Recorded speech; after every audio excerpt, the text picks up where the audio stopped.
ce dracu?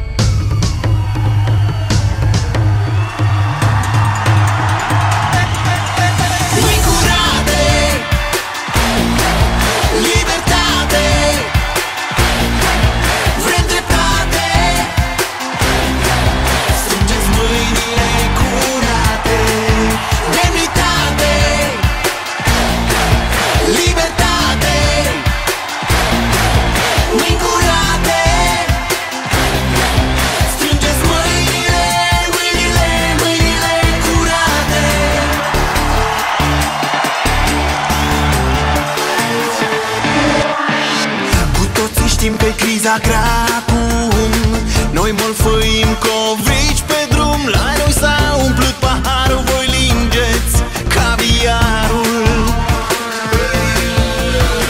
Nu datoram nici 5 bănuți, acum suntem datori vânduți. Vă rugăm să ne scuzați, nu producem cât furați.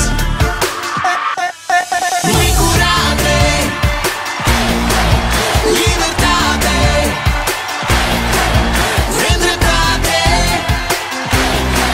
Strângeți mâinile curate, demnitate, libertate. Mâini curate, strângeți mâinile, mâinile, mâinile curate.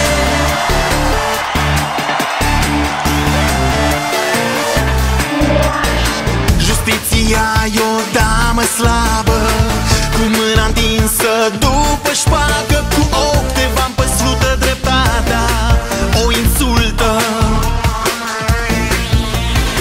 Simțim și ea, strigăm că nu se mai poate. În piață suflă vântul de libertate. Jandarmi agitați pe Facebook, nu-l arestați.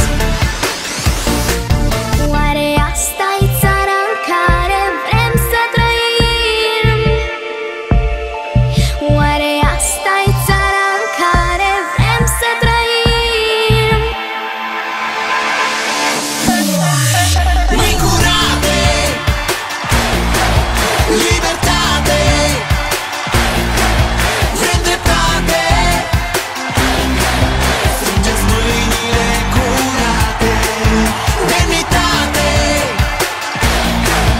libertate. Mâini curate, strângeți mâinile, mâinile, mâinile. Mâini curate, libertate, vrem dreptate. Strângeți mâinile curate, demnitate,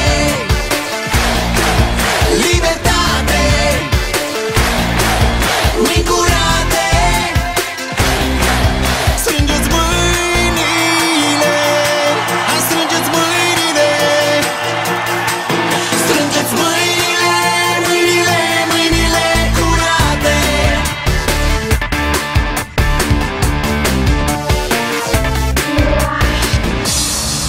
Bună, mami, când veniți acasă? Eu am început să merg la grădiniță. Mă duce bunii în fiecare dimineață. Mi-e tare